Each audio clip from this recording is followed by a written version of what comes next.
जमाने के जो लोग शराब पीते थे तो बॉटल को छुप के लेकर जाते थे, और आज हमारे सामने नौजवान शराब पी रहे, पता नहीं कैसे कैसे कृत्य कर रहे कि बड़े बड़े लोगों को मुंडी नीचे करनी पड़ती है। इस पर तो सोचो।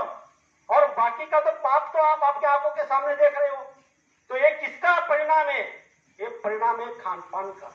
देखा जाए तो दो चीजों को हमको परहेज करना है। संत महात्मा समझाते हैं, ये किसका दोष है? ये है संगत का दोष, और दूसरा भूमि का दोष। हम किस जगह पर खड़े हैं, किस जगह पर हम रुक रहे हैं, किस जगह पर हम खाना खा रहे हैं, किसके घर हम पानी पी रहे हैं, किसके साथ में हम रह रहे हैं। मतलब अगर जो शराबी है, शराबी के पास में अगर रहोगे तो शराब की लत लग जाएगी। चोर करने वाले के पास, चोरी करने वाले के पास रुकोगे तो चोरी की लत लग जाएगी। मांस खाने वाले के पास रुकोगे तो मांस खाने की लत लग जाएगी। और जो निंदा करता है उसके पास अगर आप रहोगे तो निंदा करने लग जाओगे। इसीलिए ऐसी जो छोटे गुरु महाराज ने जो जगह बताई, ऐसे जगह पर हमको ना रुकना है ना वहां जाना है। तो गुरु महाराज बार बार तिलमिला के सभी मानव जाति को समझा रहे हैं कि आपके पास में समय बहुत कम है, हमारे पास समय बहुत कम है। क्या कर, कितना कम समय है? सतयुग में मानव को 1,00,000 साल की आयु थी, 1,00,000 वर्ष की आयु थी। और त्रेता युग में शेष शून्य कम हो गया, 10,000 साल की आयु मानव की हुई। फिर द्वापर युग में एक शून्य कम हो गया, 1,000 साल की आयु रही। और इस कलयुग में 100 साल की आयु हुई। अभी मुझे बताओ कि 100 साल की आयु में 20 साल तो आपके बचपन में चला जाते, 20 साल तो आपके जवानी में चले जाते, और 20 साल में आप तो संसार में लग जाते, और आपका बच्चा उधर कहां? ना आप सुमिरन कर सकते, ना ध्यान कर सकते, ना भजन कर सकते, ना सत्संग में जा सकते। इसलिए गुरु महाराज हम आपको समझा रहे कि यहाँ पर जितने भी लोग आए हुए हैं, बहुत उनके लिए बहुत कम समय बचा हुआ है। कम समय में आपको काम कौन सा करना है? जहां भी सत्संग है वहां पे सत्संग में जाना, सिमरन करना, ध्यान करना, भजन करना और गुरु आदेश का पालन करना। यही अगर आप मान लोगे, यही सत्य काम होगा। अन्यथा जो भी काम करोगे वो सब झूठा काम है। हमारे दोनों आंखों के सामने जो चीज आपको दिख रही है ये सब झूठा पसारा है, ये झूठा संसार है। जो हमारे दोनों आंखों के बीच में जो आंख है, जीवात्मा की आंख, वो जब खुल जाती है, उसके वो जो देखती है वही हमारे साथ आने वाली है। और इसी का प्रयास लेकर गुरु महाराज हम आपको समझा रहे हैं कि आप अपना सिमरन ध्यान भजन कर लो, क्योंकि ये मौका हम आपको मिल रहा है, इसी मानव शरीर में मिल रहा है। ये पेड़ वो काम नहीं कर सकते, कीड़े मकोड़े, जो पंछी है, जो जल की जीव है, जो हम बोलते हैं ऊंट, बैल, गधा, बैल, बकरी, ये काम नहीं कर सकते। सिर्फ मानव शरीर ही ये काम कर सकते हैं। क्यों? क्योंकि मानव शरीर के पास में 5 तत्व पूरे भरे हुए हैं। 5 तत्व के कारण, मतलब इसके एक आकाश तत्व है, इसी के कारण वो बोल सकता है। पूरे 5 तत्व के कारण ये मानव यहाँ पर साधना कर सकता है और साधना के द्वारा अपना धाम जा सकता है। दूसरे शरीर में आप काम नहीं कर सकते। जब तक आप यहाँ पर जिंदा है, सांस की पूंजी आपके पास में है, तब तक आप ये काम कर लो। यहाँ इस मृत्युलोक पे, इस भूमि का, इस धरती का रिवाज है, इसमें कुछ देना पड़ता है तब कुछ मिलता है। तो आप कहोगे क्या देना पड़ता है? क्या लेना पड़ता है? जो हमारे अंदर में सांस है, सांस लिए बगैर हम सांस ले नहीं सकते, सांस लिए बगैर सांस हम छोड़ नहीं सकते। तो सांस कौन देता है? कुदरत देती है।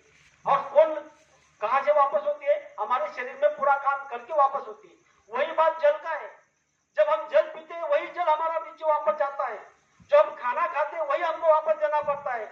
इस पर थोड़ा सोचो, जो जो चीज हम हमारे शरीर के अंदर में डाल रहे हैं वो हमको वापस देना है।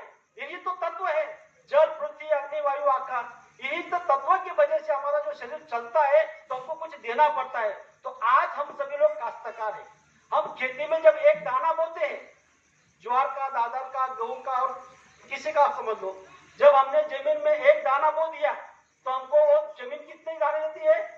100 देती है, 50 देती है, 30 देती है, 40 देती है। लेकिन एक का एक तो दाना नहीं देती, एक से कई गुना बना के वो जमीन हमको दाना दे रही है। इस पर तो हमको सोचना है, अगर हमने इस धरती पर अगर हमने बुरे काम किए तो, एक बुरा काम अगर आपने किया तो कितने बुरे काम अपने अंदर में जाते हैं।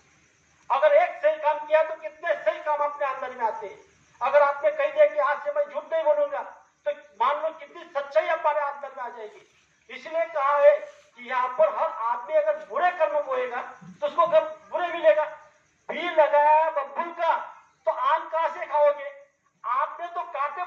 चाहिए और आप इच्छा करते हैं कि हमको आम चाहिए, आम कभी नहीं मिलेगा। इसीलिए यहाँ पर सत्संग का माध्यम रखा गया है। सत्संग में आप जाओगे तो सत्य का निरूपण होता है। सत्य क्या है? आत्मा और परमात्मा का ज्ञान, यही सत्य है, अन्यथा सब झूठा है। ये संसार हम आप लोग जो भी देख रहे हो, ये सब झूठा पसारा है। अरे हम आप लोग देख रहे हैं, किसकी माता, किसका पिता, किसका भाई, किसकी बहन, किसका समाज, किसका परिवार, किसका देश, किसका गांव। आप सोचो, जब तक आपकी सांस की पूंजी तब तक, और जिस दिन आपकी सांस की पूंजी खत्म हो जाएगी, यहाँ से आप आउट हो जाओगे। ये आप आपके आंखों के सामने देख रहे हो। और जिस समय आपकी सांस की पूंजी खत्म हो गई, उसी समय आपको आपके परिवार वाले क्या करेंगे? कपड़ा लेकर आएंगे, नहा देंगे, धो देंगे, 4 खंडे बैठेंगे, एक अग्नि कुंड बैठाएगा और वो लेकर जाएगा। लेकर जाने के बाद अब कल 10 विधि है, 10 विधि का क्रिया होगी। यहाँ पर 10 विधि हो गई, 13वीं हो गई, 1 महीने 2 महीने रोलोगे, फिर बाद में उनका याद खत्म। तो हम आपके आंखों के सामने हम देख रहे हैं कितने लोग यहाँ पर जन्म ले रहे हैं, कितने लोग यहाँ पर मर रहे हैं। जन्म ले रहे तो कहां से आ रहे, मर रहे तो कहां जा रहे। अरे हम आपको ये मानव शरीर बड़े भाग्य से मिला है। बड़े भाग मानुष तन पावा, सुर दुर्लभ सब रंगन गावा। सुर आईने देवी देवता इच्छा कर रहे कि मुझे मृत्युलोक में अगर मानव का शरीर मिला होता तो मैं कोलंबा गांव में जाकर सत्संग सुना होता। और यहाँ किसी को पड़ी नहीं है। तो हम आपको इस बात को भी सोचना है, क्योंकि यहाँ पर हम आपको गुरु महाराज ने बताया कि यहाँ पर जितने लोग आए हुए हैं, वो यहाँ पर एक भी आदमी खाली हाथ नहीं जाएगा। जितने प्रेमी आए हुए हैं सत्संग के लिए, एक भी प्रेमी यहाँ से खाली हाथ नहीं जाएगा। आप समझोगे कैसे? ये संत का स्वाभाविक गुण होता है। ये सत्संग का माध्यम इसीलिए रखा है। आप अपने घर से चलकर यहाँ जब आए हो तो आप किसको मिलने आए? गुरु को मिलने आए हो। गुरु आपको कहाँ मिलेंगे? सत्संग में मिलेंगे। गुरु तुमसे मिलने का सत्संग एक बहाना है। दुनिया वाले क्या जाने, ये रिश्ता पुराना है। हम आपका रिश्ता पुराना है और यहाँ पर जब आए हो तो आप गुरु का दर्शन कर रहे हो। तो संत महात्मा ने कहा, गुरु दरस को जाइए तज ममता अभिमान, एक एक पग आगे बढ़े कोटि यज्ञ समान। आपके घर से चलकर जब आप आए हो, एक एक कदम पर एक एक कोटि यज्ञ का फल आपके पल्लू में पड़ने वाला है। विचार करो कि आप, लेकिन कब? आप जब अभिमान को और ममता को त्यागोगे, सचेत होकर सत्संग सुनो और एक एक वचन को अंदर में ग्रहण करो। एक एक वचन में आपका जीवन बदल जाएगा, आपका शरीर सोना बन जाएगा। ऐसा माध्यम गुरु महाराज ने इस कलयुग में सत्संग का रख दिया। बताओ, गुरु महाराज संत महात्मा धोखे का काम नहीं करते। पहचान लो इनको। ये कौन है, कहां से आए? ये बाबा जय गुरु जी महाराज है। इनको ढूंढने के लिए कौन कौन थक गए? अरे वेद थके, ब्रह्मा थके, थक गए शेष महेश। गीता का जा गन में नहीं, ऐसा सत्पुरुष का देश, ऐसा इनका देश, ऐसे देश के निवासी इस धरती पर मानव तन धारण कर आए हुए, फिर भी हमारा जू हमारे कान में रोंद रहा है। इसी तरह इस जगत में, इस पृथ्वीलोक में यहाँ पर मानव यही समझते हैं। त्रेता युग में प्रभु रामचंद्र को किसी ने पहचाना नहीं।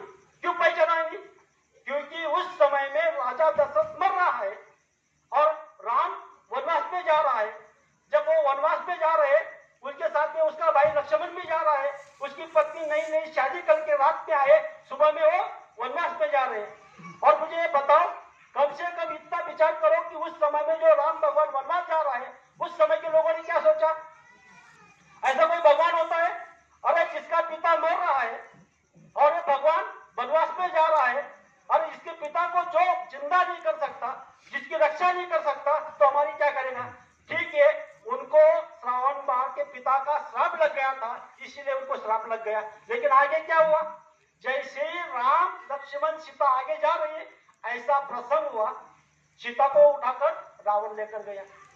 उस समय के लोगों ने क्या सोचा होगा? अरे ये भगवान है, अरे भगवान अपनी पत्नी को उसकी रक्षा नहीं कर सकता, तो बाकी लोगों की, बाकी जीवों की क्या रक्षा करेगा? उस समय के लोगों ने यही सोचा। फिर आगे रामायण हो गई, वापस